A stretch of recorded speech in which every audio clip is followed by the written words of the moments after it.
आज मैं आपके लिए लाया हूँ एक ऐसी कहानी जिसे सुनने के बाद लोगों की रूह कांप जाती है। ये एक सच्ची डरावनी कहानी है और ये कहानी हैवानों पे रचित है। हैवान, पता है क्या होता है? हैवान जिन्हें मारने के लिए सिर्फ दो काम ही किया जा सकता है, या तो उन्हें जला दो और या तो उन्हें इतने छोटे छोटे पीस कर दो कि दोबारा उठ ना सके। इन दोनों के अलावा हैवानों को नहीं मारा जा सकता है। आज कहानी है उन्हीं हैवानों की बस्ती की जो उस गांव में बहुत दिन से सोए हुए थे, मगर कुछ लोगों की गलती के कारण वो हैवान वापस इस दुनिया में आते हैं और आने के बाद अपनी तबाही का मंजर अपने साथ लाते हैं। तो बैठ जाइए रोलर कोस्टर में अपने कानों में हेडफोन लगा के और मेरी कहानी का, जो एक सच्ची डरावनी कहानी है, आनंद दीजिए। दोस्तों, ये कहानी शुरू होती है यूक्रेन के एक गांव की, जहां लोग रहते नहीं थे क्योंकि वो गांव बहुत पहले ही उजड़ चुका था। कहानी 4 लोगों की है, 4 दोस्तों की ही मान के चलिए। वो चारों दोस्त जर्मनी के रहने वाले थे। उन्होंने उस यूक्रेन के उस गांव के बारे में बहुत ही सुना था कि वहाँ इविल जैसी चीज़ें बहुत रहती हैं। उन चारों को इस प्रकार की चीज़ों का सामना करना बहुत ही अच्छा लगता था। इसलिए उन्होंने अपनी छुट्टियां इस बार यूक्रेन में मनाने का सोचा और वो अपनी छुट्टियों में सीधा यूक्रेन आ गए। बताता चलूं कि चारों दोस्तों में 2 लड़के और 2 लड़कियां थीं, जिसमें से एक पति पत्नी थे और एक बॉयफ्रेंड और एक गर्लफ्रेंड थे। जिसमें से एक का नाम रिहाना था, दूसरे का नाम जॉन था, एक का नाम एडिशन था और एक जो पति पत्नी में एडिशन था उनकी बीवी का नाम जोनाथन था। सोमवार की रात थी और वो फ्लाइट से सीधा यूक्रेन एयरपोर्ट उतरे। वहाँ से उन्होंने एक 4 व्हीलर किराए पे लिया और उस गाड़ी से उस गांव की तरफ वो लोग चले गए। उस गांव में आते आते उन्हें तकरीबन शाम के 5 बज चुके थे। उस गांव में इंटर उन्होंने करने के बाद वो जंगल के थोड़ा अंदर जा रहे थे, क्योंकि उन्हें पता था कि अंदर एक लॉज है, एक केबिन वुड है जिसमें वो उस रात को गुजारते हैं। और थोड़ा अंदर जाने के बाद उन्हें वो जंगलों के बीच में एक घर दिखाई दिया। वो घर बहुत ही पुराना था। तकरीबन ऐसा लग रहा था देखने में कि 100 सालों से उस घर में किसी ने भी खोला तक नहीं होगा। वो घर देखने में एक भूतिया खंडर की तरह लग रहा था, मगर किसी प्रकार से एडिशन ने उस घर के दरवाजे को तोड़ने की कोशिश की और वो दरवाज़ा उसने तोड़ दिया। अंदर जाने के बाद सारे सामान अपनी जगह पे बहुत ही अच्छे से रखे हुए थे। ऐसा लग रहा था जैसे किसी ने उस जगह को सरियाया था।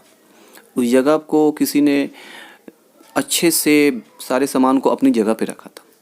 उन लोगों को देखने के बाद ऐसा फील हो रहा था कि जैसा वहाँ कोई इंसान इससे पहले रहता था।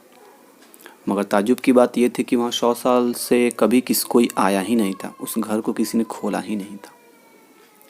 मगर उन लोगों ने ज़्यादा ध्यान नहीं दिया और खुद के बातों में लग गए। देखते ही देखते रात के 8 बज चुकी थी और 8 बजते के बाद उन लोगों ने खाना खाने के लिए डाइनिंग टेबल पे गए। उन्होंने अपने साथ जो भी खाना लाया था उन्होंने डाइनिंग टेबल पे निकाल के वो खाने लगे। खाते खाते वहाँ पे रिहाना ने जॉन से अपनी शादी के बारे में पूछा। जॉन ने रिहाना को एंगेजमेंट रिंग दिखाई जो उसे वो वहाँ देने वाला था एंगेजमेंट के तौर पे। ये जान के रिहाना बहुत ही खुश हुई और उसने जॉन को गले लगा लिया।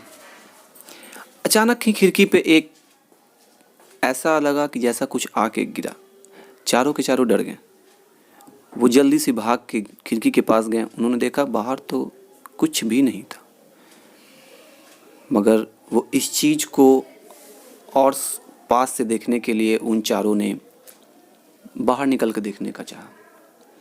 और वो बाहर देखने गए तो उन्होंने देखा कि एक केबल का तार टूट के उनके शीशे पे आ गिरा है, जिससे उनका शीशा टूट गया था। वो उस केबल की तार को जो पाइप से जुड़ी हुई थी उसे हटाने की कोशिश कर रहे थे। जब उन्होंने वो हटाया तो वहाँ पे उन्हें एक नीचे दरवाज़ा दिखाई दिया। वो दरवाज़ा देखने के बाद उन चारों के मन में एक तूफान सा उठने लगा कि आखिर इस दरवाजे में, इस तहखाने में है क्या। जोनाथन एडिसन को बहुत मना कर रही थी कि नहीं जाने के लिए, मगर एडिसन और जॉन दोनों एकदम बात नहीं सुने और वो उस कमरे का गेट को उन्होंने खोल दिया। ऐसा कह सकते कि तहखाने के गेट को उन्होंने खोल दिया। अंदर जाने पे बहुत ही पुरानी पुरानी सामान रखा हुआ था। वे और अंदर गए। उन्हें एक छोटा सा रूम दिखाई दिया जिसमें एक आदमी या दो आदमी ज़्यादा कोई जा नहीं सकता था। वो उसके अंदर गए। वहाँ पे अंदर जाने के बाद अचानक जोनाथन और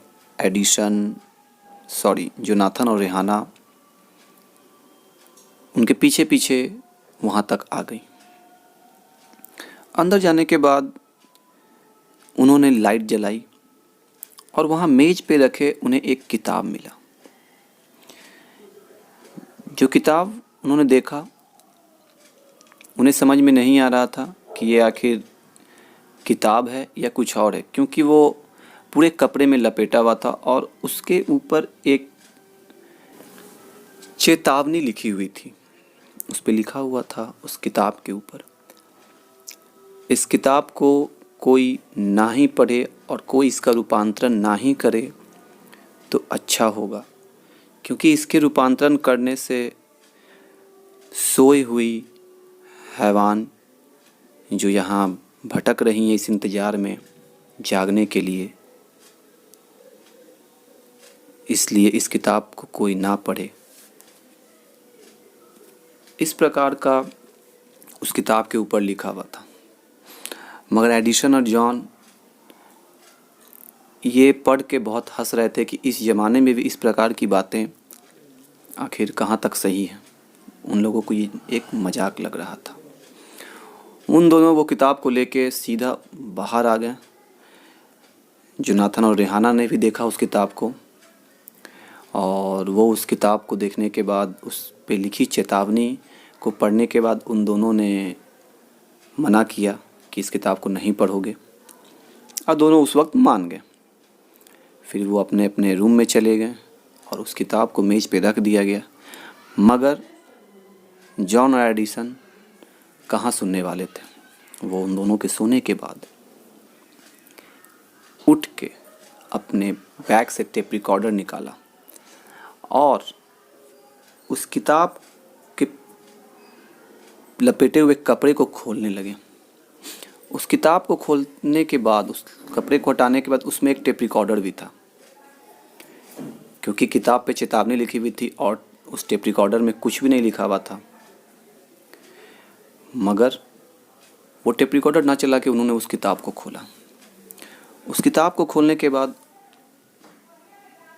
उसमें सबसे पहले ये दिया हुआ था कि इस किताब को ना पढ़ें, इससे हैवान जाग सकते हैं। और जिस मंत्र से वो जागेंगे उसका उच्चारण इस कैसेट में किया हुआ है। जो लोग मेरे इस किताब को पढ़ रहे हैं वो ध्यान रखें कि इस टेप रिकॉर्डर को चलाने से जो ये हैवान जागने के लिए यहाँ कब से इंतज़ार कर रहे हैं, इंसानों का खून पीने के लिए कब से इंतज़ार कर रहे हैं, वो चाहते हैं कि कोई इस किताब को पढ़े और इस टेप रिकॉर्डर को चला दे। तो मैं फिर चेतावनी देता हूँ कि इस किताब को कोई भी शख्स ना पढ़े। मगर ये पढ़ने के बाद भी उन लोगों ने अपने टेप रिकॉर्डर में उस कैसेट को लगा दिया। उस कैसेट ने भी वो चेतावनी दोहराई हुई थी और उसके बाद शुरू हुआ उस मंत्र का उच्चारण। वो मंत्र का उच्चारण इस प्रकार था: एग्लीग्रो माइग्रो नाइसो माइथेन डेल्सी डेल्सी मेरोनी नाथुरन। जैसे ही इस मंत्र का उच्चारण वो बार बार दोहरा रहे थे, हवाएं तेज चलने लगी, पेड़ बहुत तेज़ी से हिलने लगे और उस जगह पे अचानक देखते ही देखते एक अजीब सा सन्नाटा छाने लगा। और तभी उसकी प्रेमिका रिहाना आती है और डर से उस टेप रिकॉर्डर को उठा के फेंक देती है, जिससे वो टूट जाता है। मगर अब बहुत देर हो चुकी थी। अब उस जगह पे रहने वाले आधे से ज़्यादा हैवान जाग चुके थे। अब जहाँ अभी थोड़ी देर पहले खुश माहौल था, अब अचानक वहाँ का माहौल एकदम गमगीन हो चुका है। अब वहाँ का माहौल एक धुंध भरे सन्नाटे में खो चुका है। अब वहाँ ऐसा प्रतीत हो रहा था मानो हर तरफ से कोई न कोई उन लोगों को देख रहा हो। उतने ही देर में जोनाथन भी वहाँ आ जाती है और जब वो ये जानती है कि इन लोगों ने वो कैसेट और वो किताबें पढ़ी हैं, वो गुस्से से पागल हो जाती है और वो एडिशन पे हाथ उठाने लगती है। मगर जैसे तैसे करके एडिशन उसे संभालता है। मगर अब अनहोनी की शुरुआत शुरू हो चुकी थी। रात के 1 बज रहे थे। मानो उस घर को चारों तरफ से एक अनजान हवाओं ने घेर रखा था। चारों तरफ एक सफ़ेद धुंध की चादर मानो उस घर को अपने अंदर समेटे जा रही थी। और दूर दूर तक ना कोई जानवर ना कोई पक्षी की आवाज़ आ रही थी। मानो वो घर घर नहीं, हैवानों का किला हो। थोड़ी देर बाद रिहाना और जॉन अपने कमरे में उस रात को याद करते हुए धीमी धीमी गाने सुनते हुए डांस कर रहे थे। तभी उनकी खिड़की पे एक जोर धड़ाम से एक पेड़ आके गिरता है और उनकी शीशा टूट जाता है और वो हड़बड़ा के बाहर की ओर जाते हैं और उस पेड़ को हटाते हैं। बाहर का एक एक चीज़ ऐसा लग रहा था मानो वो कब से भूखी हों और वो इंतज़ार कर रहे थे उन चारों के मांस से अपनी प्यास बुझाने के लिए। उस पेड़ को हटाने के बाद वो दोनों अंदर आ जाते हैं। मगर ये क्या, अंदर आने के बाद दरवाज़ा खुद ब खुद बंद हो जाता है। वो दोनों डर जाते हैं और दौड़ के वो दोनों एडिशन और जोनाथन के पास भागते हैं। वो उन्हें पूरी बात बताते हैं, मगर रिहाना, जॉन बहुत डरे हुए थे। एडिसन उन्हें बोलता है कि तुम लोगों ने कोई सपना देखा होगा। तभी जॉन रिहाना को जोनाथन के साथ रहने को बोलता है और एडिसन को अपने साथ लेके उस रूम में जाता है। तब वो देखता है कि उस रूम में उनके बिस्तर से थोड़ा सा आगे एक तहखाने का गेट दिया हुआ है और उस गेट के अंदर से आवाज़ आ रही है, एक धीमी धीमी गाने की आवाज़, बहुत ही धीमी, जो उस सन्नाटे को चीरती हुई उनके कानों में जा रही है और उन्हें वो गाने का एहसास दिला रही है, मानो वो जो भी तहखाने में कब से इंतज़ार उन्हीं का कर रहा था। उनकी हिम्मत नहीं हो रही है उस तहखाने को खोलने की, मगर जॉन उस तहखाने की कुंडी को हटाता है और सीढ़ियों पे जैसे ही पैर रखता है वो सीढ़ी आवाज़ करती है, एक ऐसी आवाज़ जैसे 100 साल बाद किसी गेट को खोला जाता है। धीरे धीरे जॉन एडिसन को लेके उस तहखाने के अंदर जाने लगता है। तहखाने के अंदर पहुंचने के बाद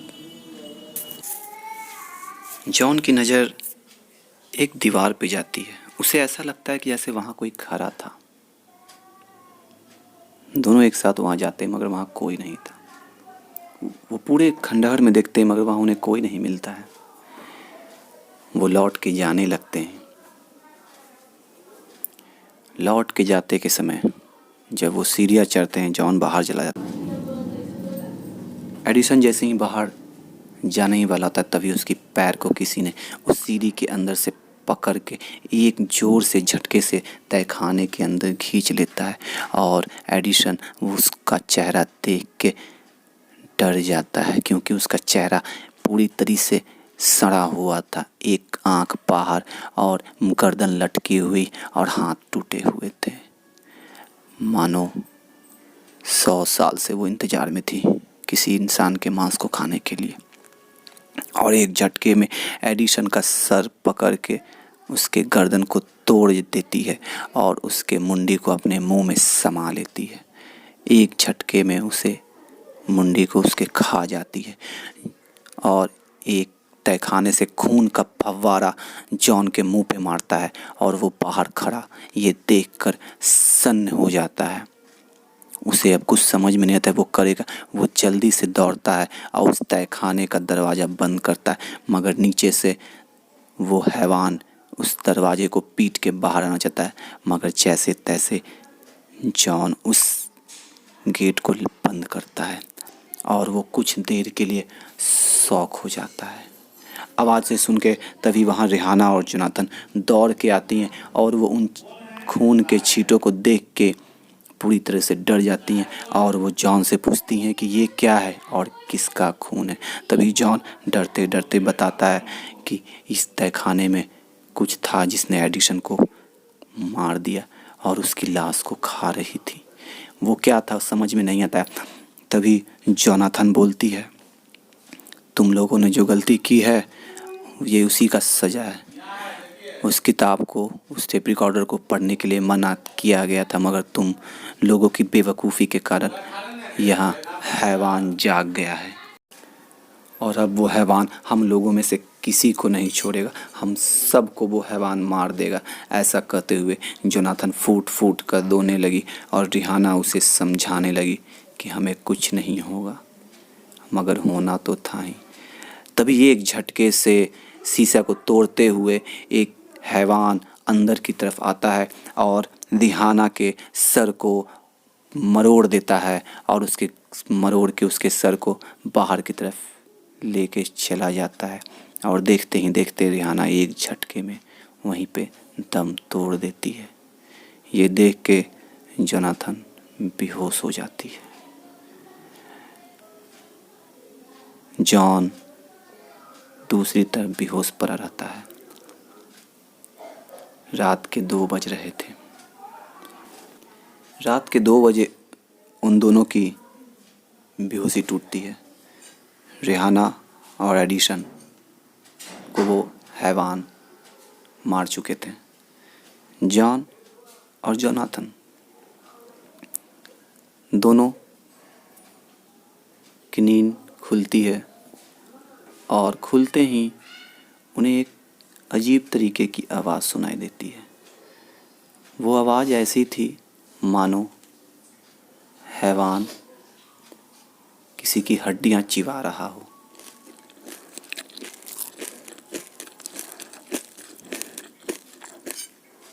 उस आवाज़ की तरफ वो लोग एक पल के लिए जाने की सोचते हैं, मगर वो दोनों एक गहरे शोक में थे, क्योंकि रेहाना और एडिसन मर चुके थे। जॉन और जोनाथन वहाँ से बस निकलना चाहते थे। वो दोनों वहाँ से उठ के एक दूसरे रूम में जाते हैं। वो अपने जख्मों को, निकल रहे खून को पोंछते हैं। तभी जोनाथन जॉन से बोलती है कि आखिर यहाँ से निकलने का कोई तो रास्ता होगा। जॉन भी यही चाहता यहाँ से निकलना, इस हैवान की बस्तियों से वो निकलना चाहता था। वो सोच रहा था कि काश ये यहाँ आने का, छुट्टी मनाने का उन लोगों ने नहीं सोचा होता। वो सोच रहे थे और वो अपनी गलतियों पे बहुत पछता रहे थे कि काश उस तहखाने में ना गए होते, उस तहखाने से निकली हुई किताब की चेतावनी माने होते। मगर अब बहुत देर हो चुकी थी। दोनों हिम्मत बांध के उस कॉटेज से बाहर की ओर निकलते हैं। बाहर निकलने पे वो देखते हैं उस कॉटेज के सामने ही उनकी दोस्त रेहाना, जो मर चुकी थी, पालथी मार के बैठी हुई थी और अपने ही सर को लेके अपने हाथों पे नचा रही थी। और उसकी कटी हुई सर की आँखें, जो पूरी तरीके से वाइट नज़र आ रही थी, गोल गोल नाच रही थी और गुनगुना रही थी, कोई नहीं बचेगा, सब मारे जाएंगे। जॉन और जोनाथन ये देख के रूम की तरफ फिर से भागे और वो अपने रूम में आके अपने खिड़की से देखने लगे और वो अभी भी वही दृश्य देख रहे थे जो उन्होंने बाहर देखा। रेहाना अपने सर को ही नचा रही थी।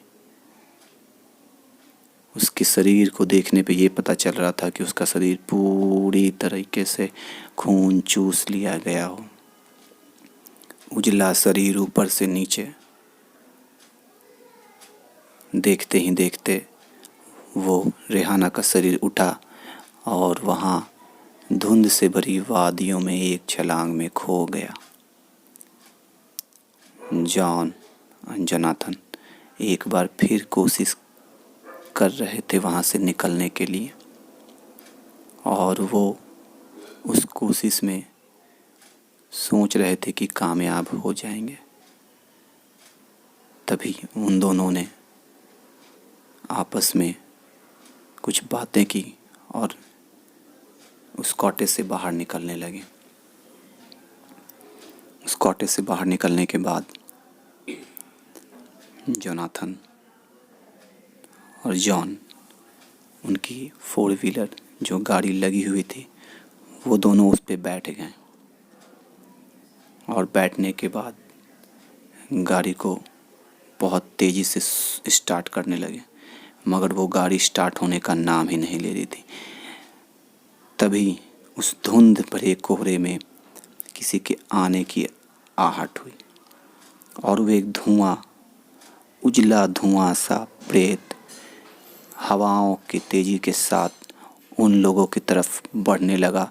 और ये देख जॉन और जोनाथन गाड़ी को खोल के भागने लगे। मगर ये क्या, जॉन गाड़ी खोल के गेट की तरफ भाग चुका है, मगर जोनाथन उस गाड़ी में ही फंस चुकी है और उसकी गेट नहीं खुल रही थी और वो हैवान एक झटके में उस गाड़ी के अंदर प्रवेश करके सीधा उसके माथे में इस तरफ से घुस के दूसरी तरफ से निकल जाता है और उस गाड़ी के अंदर जोनाथन की जॉन के सामने मौत हो जाती है। वो प्रेत जॉन की तरफ भागता है, जॉन रूम में भागता है और उस रूम से वो भागते भागते पूरे रूम में घुस आता है और वो प्रेत उसके पीछे पीछे पीछे पीछे लगी रहती है और फिर एक रूम में जाके जॉन छुप जाता है और वो प्रेत हवा की तेज़ी के साथ उस रूम से बाहर निकल आता है। जोनाथन ये देख के बुरी तरीके से घबरा चुका होता है। वो देखता है रिहाना, एडिसन और जोनाथन तीनों मर चुके होते हैं। वो अकेला इस सोच में डूब जाता है कि अब वो भी नहीं बचेगा, मगर वो बहुत ही बहादुर था। रात के 3 बजे जोनाथन मर चुकी होती है, जॉन अकेला रह जाता है, मगर जॉन ने हिम्मत नहीं हारी थी और वो एक बार फिर अपनी गाड़ी को लेके भागने की सोचता है और वो इस बार कामयाब हो जाता है। वो तेज़ी से गाड़ी को लेके भागता है और वो जंगल से होते हुए उसी पुल के पास बस पहुंचने ही वाला होता है। और ये क्या, उस पुल के पास पहुंचने के बाद वो देखता है कि जिस पुल से आने का रास्ता था वो पुल तो है ही नहीं, वो पुल तो टूटी हुई है।